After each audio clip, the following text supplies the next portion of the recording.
فلذلك فادع واستقم كما أمرت ولا تتبع أهواءهم وقل آمنت بما أنزل الله من كتاب.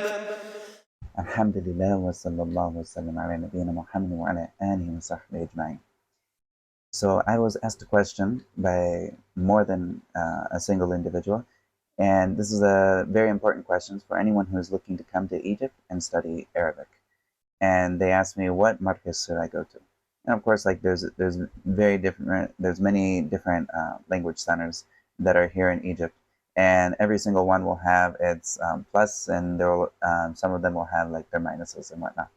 I have not gone to every single language center, and I don't recommend that you go to every single language center. But from what I have experienced and talked to the different students, I can share my experience, and I can give some of the advice that I think is beneficial for a student of knowledge that comes to Egypt. One, look at how much time you have when you're coming to Egypt, and so that when you get to Egypt, you know like how much time you have to work with, and are you able to even like sit in a Markaz for the amount of time that it would take to get the benefit that you're looking for, and see how that works. But the first thing I would say about like choosing a Markaz, there's in general there's like a couple different styles. One, there's a style which works on learning Qawaid and like the rules of grammar and sarf, like nahwa and sarf, and these things. And it focuses more on the Qawaid, but it doesn't necessarily give you the biggest chance to speak. And so this is the like the two main schools that I would recommend that go this way. Is one, there's the Al-Ibana, and this one is a well-known school. It's been around for a long time, and it's well known within the students. It's also very expensive compared to the other schools, and the way that they work through their system, it's more heavily based on Qawaid and grammar and these things. And so someone who goes there, they would have a greater understanding of like these things right at the get-go, more than they would necessarily be able to speak Arabic and whatnot. And also like it for a cheaper price is like Al Furqan. And so Markez Furqan, this is like another language center which will be cheaper than that one, and it has its own system or a curriculum that they use. I haven't been to either of one of these two, but I have like heard from other people in their reviews, and the people have high reviews of them, and they focus more on the Qawaid. And the thing that they lack is the more of the speaking. Like the chances that the students would get to speak are a lot less than in other places. And then the other side, which is like more focusing on speaking, is you would have like the more expensive one, which is the Al Fajr, and you're paying for a name if you go to Al Fajr. And this is the one that I went to when I originally came here, and I heard about it. I heard about Al Ibana, as well as Al Fajr. So I went to I didn't go to Al Ibana, but rather I went to Al Fajr first. And so once I went to Markez Fajr, I pretty much I got involved in it right away, because at the time they had a process for helping people get their iqamah, so I thought this was necessary. And I don't know if they still have that. That's something else. And of course, like the process that I went through, I could have done it myself. They didn't necessarily give me anything more than I could have done for myself in that matter. But rather they had someone who helped out if someone purchased like 6 months. So I ended up purchasing 6 months, and then a couple or like 6 levels of that. And so I ended up staying for the 6 levels, and I stayed for like an extra one as well, or extra 2, because the first level isn't necessarily counted as a level. It's like Timhidi. So I went there and I benefited from it. The downside is it's very expensive. Like $125 for each level was what I was supposed to pay when I went there. And of course, if you buy like bulk, then I think it went down to $115. And this is still ridiculous. The people that when I came here, I had like saved up money, so I didn't think it was a big deal. But really, it's a big deal when you have only a certain amount of time that you can be here. And while you're here in Egypt, a lot of the students, you don't get there's no income coming in. So everything that goes out is taking away from your time of staying here and studying, because you're going to have to go back eventually. Once the money runs out, you have to go back. So like Fajr is Lisan al-Arab. And Lisan al-Arab is one of my close friends, he went to, and there's many people who have gone to Lisan al-Arab. they both use the Bayna Yadayk, Al-Arabiya Bayna Yadayk. They both use this curriculum. And so they cut up the books like Lisan al-Arab, they cut up the books and they have their own way of printing out the books with each section separate. But Markaz Fajr, they actually have like the original books and they actually sell the original books. So anyone who's looking to get the Bayna Yadayk original books from like a good place, of course, like they sell the book by themselves. You can just go to Markaz Fajr and get the book and then go study it by yourself if you don't want to deal with them. But that's one place to get the Bayna Yadayk books.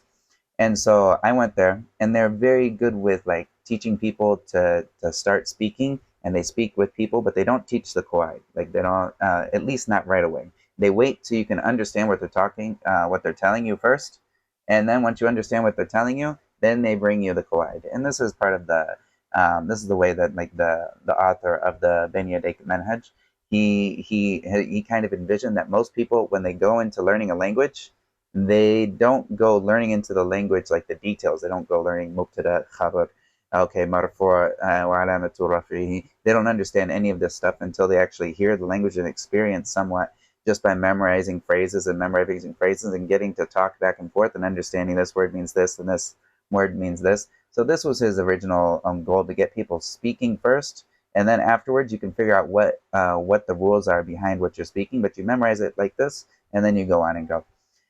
So I went there, and there was a lot of speaking between the students. Like every single class, there'd be speaking at the end of the class, or even during the class. There'd be times where the students would stand up right next to each other, and you'd say, "Assalamu alaikum," wa alaikum assalam, and then they would say like, "Fi ayyi dorin taskunu." And so so they would ask you like questions, and then you would respond with the correct answers and whatnot. So this whole back and forth, like giving like a place to have conversation is something that you wouldn't necessarily find in like al-Ibana or a Markaz Fajr in the same level. I mean, Markaz al-Furqan at the same level. And I haven't been there, so I can't say from personal experience, but from what I've heard from other people, this is the general thing, is that they focus more on quiet, but they don't give the people a room to speak. And then in the Markaz Fajr, they give people a lot of room to speak, but they don't necessarily give the quiet. So these are the differences between these two programs, and of course, like they have their pluses and minuses. And the way like I recommend is like if you have only a certain amount of money, then don't go to like Al Fajr and don't go to Al Ibana, but rather go to one of these other ones, such as like the Furqan, which is like Al Ibana if you want to go on the quiet route, or go to like Lisan al Arab on the other side. On the other side. And of course, there's other maraakez out there. I'm not super familiar with them or talked to the people that have gone to them, such as like Markez Nil. And this one's kind of a liberal, and I don't necessarily know the way that they go through things. It's not necessarily deen oriented as much as like other places. But like Markez Fajr, everything was separated. Like the women are on a totally another floor. It's like they're not even there, except like you might see people leaving, and even they have a separate place for the women to leave from a different area. So that's like something that's a very beneficial thing, is like everything is separated, and they have women teachers for women and whatnot. And that's something that a lot of these like Markez Furqan and whatnot, they'll have like more of that separation than you would have like Markez Nil, and they're more like I'd say like they're like more infiltrated with like lax when it comes to going into the deen and whatnot. So this is something to keep in mind. And also, if you choose to go this way or you choose to go this way, how do you fill in the gap that you're missing from the other side? So if you choose to go into the quiet, heavy side, such as you want to go to Markez Furqan, say you want to go to Markez Furqan, then you should definitely be using whatever you're learning. If you don't use it, you lose it. There's this common saying. And so you should be using what you're learning by speaking to the locals. Like if you're going in a tuk-tuk to go somewhere, talk to the person in the tuk-tuk, get to know him, get to know where is he from, and use whatever you're learning and try to pick up the words. And even, yes, people are going to speak Ammiya, but these words in Ammiya, they're the same words in Arabic most of the time. Yeah, there's words that they throw in from English and other languages, but a lot of times they'll be like similar words and they mean the same thing, and they're actually fusha, like khush, khasha yakhushu, and like this means udkhul, like khush means udkhul. And so it's like the same word, and it's also Arabic. It's like it's fasih, But yeah, they use a certain word, and like like there's a more popular word in Fusha that we would use. But it's both Arabic. Like whether you use this word or that word, and there's a lot of words that they have that they will eat. They'll eat part of the words, and once you learn the original al shin, they'll say al shin or al shin, and it's like ala shetn, and like ala shetn. Okay, this is one of the words. This is what they'll use, and if you learn that from talking with the locals, you can fill in some of that gap. And of course, you yourself can use the Fusha. Most of the time, they'll understand you, even if they'll be like, "Whoa, I haven't heard Fusha in so long." Maybe they go. I had a guy that it was like, "Oh man, I haven't heard Fusha in so long." I was like, I know how to speak Fusha because this is what I study, and I understand you guys because I'm around y'all. But I don't necessarily know how to speak the slang like they speak it because it's not what I'm born with, and it's not what I study. But I can understand it. Like if I hear the people talking, I can understand it, and I can speak like the Fusha to them, or kind of mix it, so it kind of brings it close to home for them. But this is one way to fill in that gap. If you go and study a Quad heavy program, then go in there and get involved with the locals, or even better is like get involved with students of knowledge. And some of the best things that you can do is decide when you're with people of like from your own that are other students of knowledge, whether they're from the same place that you're from, whether they're English speaking and whatnot, or like French speaking or whatever. You just decide that we're going to speak in Arabic because I'm here to learn Arabic. I'm going to speak in Arabic. One place that I was at, basically the house agreed, like the house that I was living with some brothers before I was married. The house agreed that we're going to speak Fusha, and if we don't speak Fusha, then you're going to put money in the jar. And so we had a jar, and we were like, we're trying to do. Of course, some of the people are very poor, so it didn't quite work out all the way as we wanted. But it was a good program that we basically made it ممنوع أن يتكلم باللغة الأجنبية. And so we basically made it into where we had to speak in Arabic. And this was a very good thing because the people who are forced to speak in Arabic, they will have to think about how am I going to say what it's on my mind. Also, another way to do that is also like to think in Arabic when you're thinking to yourself. Try to form this sentence in Arabic with what you've learned, with the words that you learn. And once you learn the words and you use them, once you've used them, then it actually sticks. And this is something that is much better. And so also alongside of this, say I go the other route. I want to learn how to speak Arabic and go to Fajr, or go to like Lisan al-Arab is what I was saying, which is the cheaper version. I'm learning Bayna Yadayk books. These Bayna Yadayk books that you'll learn, you'll get a lot of conversation, and this is good, and you'll get the chance to have your conversation. But also you should supplement this with going to classes, whether if you can find a group of teachers, or like a group with a teacher in like a private setting where you study al-Ajrumiyya, and then you study a sharh Ajrumiyya with that, and then you go and you study like Qadr Nada, or like some of these other books that are that intermediate levels. You can fill in these gaps that you have in the Markaz with these private teachers, and this is something I would like. Me personally, I recommend this route of like going, especially if you don't have if you don't have people around you that you can practice speaking to normally, and you want to have that setting to do that. So going to a Markaz would be like going to Markaz Lisan Arab. If you go there and then you like, I haven't been to this one, I've been to Fajr, so I can like say that they're somewhat similar from what I've heard. But you'll get that experience of being able to speak, and you'll also get the testing experience, which is very good for reviewing. And you'll also, but then you fill in that gap with going to individual classes outside the Markaz, and that's something that you can study the Sarf and Nahu by itself on the outside, and then go at a pace with your get a group of students and go study with the teacher. And if you see some of the lessons that I have on this channel, you'll see that I have like Shadar al-Arif, and this is like an intermediate. It's not quite advanced, but it's right below advanced level of Sarf.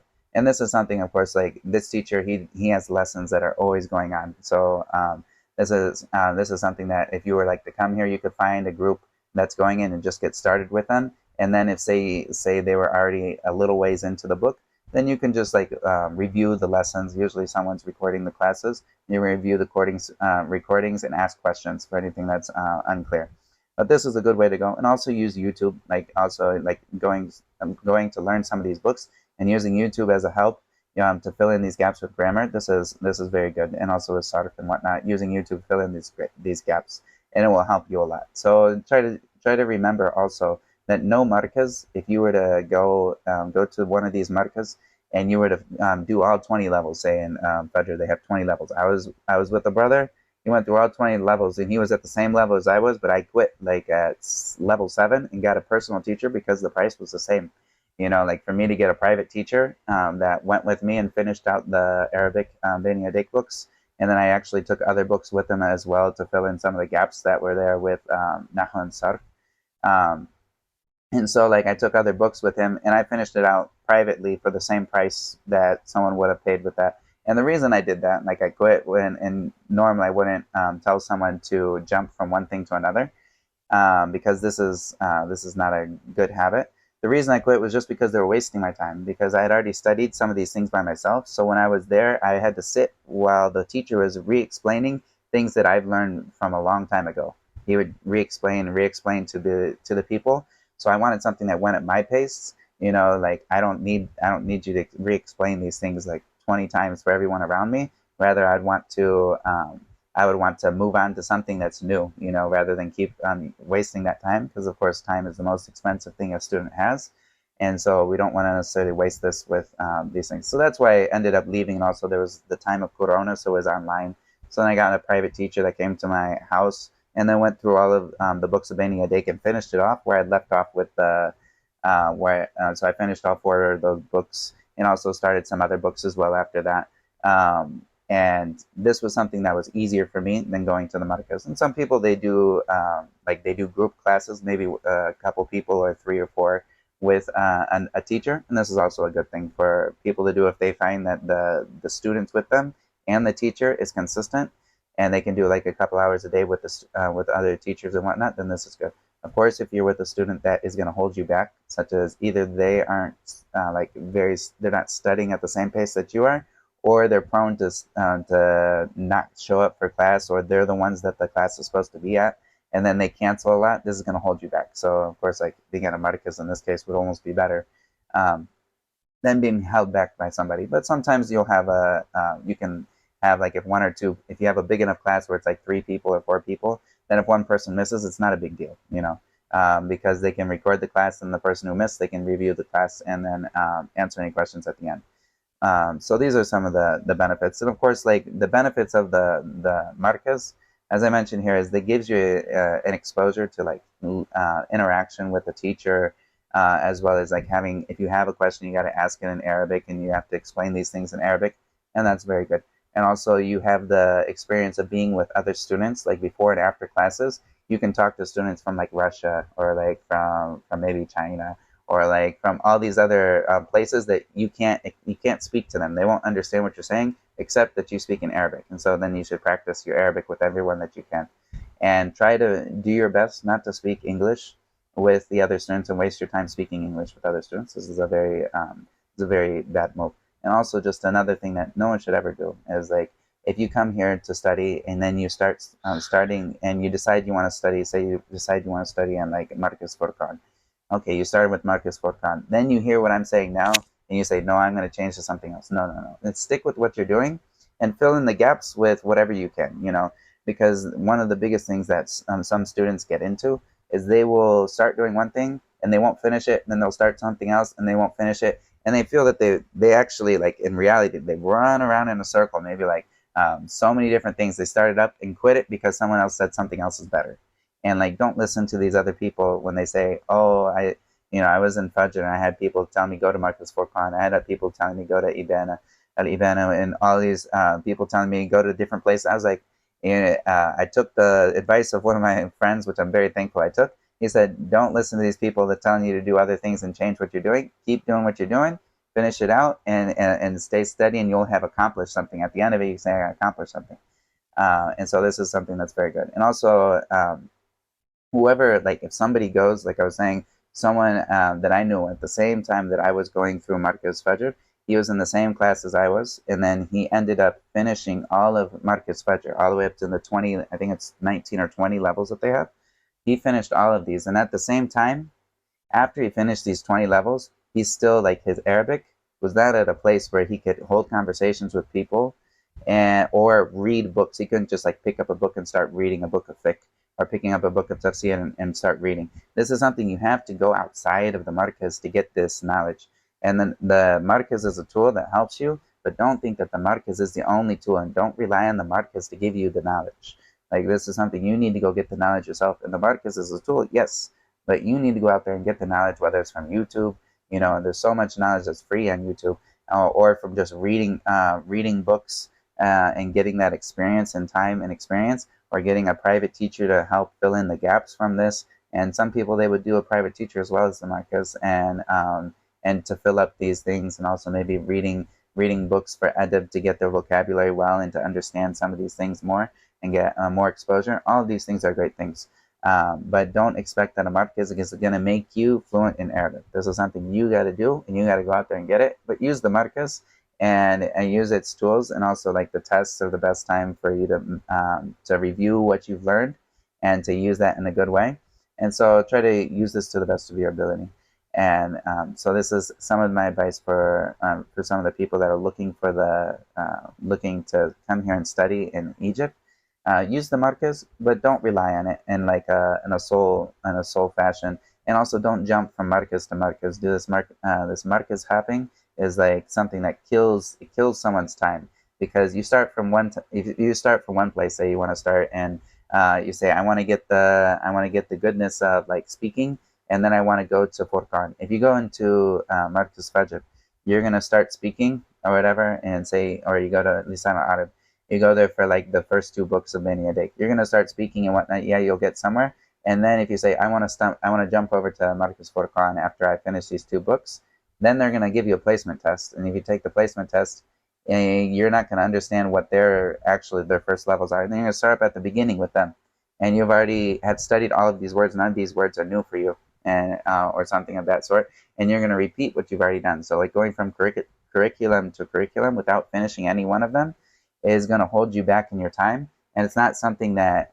like, if you do one way, then fix it with combating the weaknesses with actual books. And like, there's no replacement for the actual books of studying the mutun and the shuruh that are out there for like the books of nahu and sarf. And I posted a video about getting ready in Arabic for Azhar.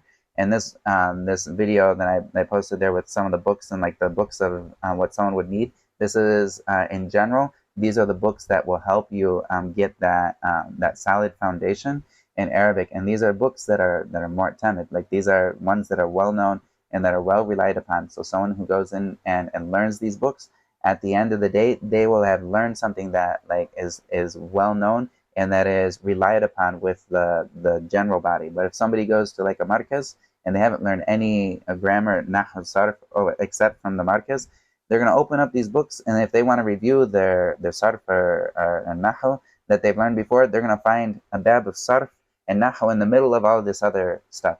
But if you've studied a matan, say you studied a matan ajramiyah, or you studied mutammim al-ajramiyah, you can look over the matan really quickly and get like the like totally everything that you need. And of course, if you get to the point where you're studying like Alfiya, and you studied Sharh Ibn Aqil, then you can open up quickly and review any one of these chapters that you need to do, and it's very quick for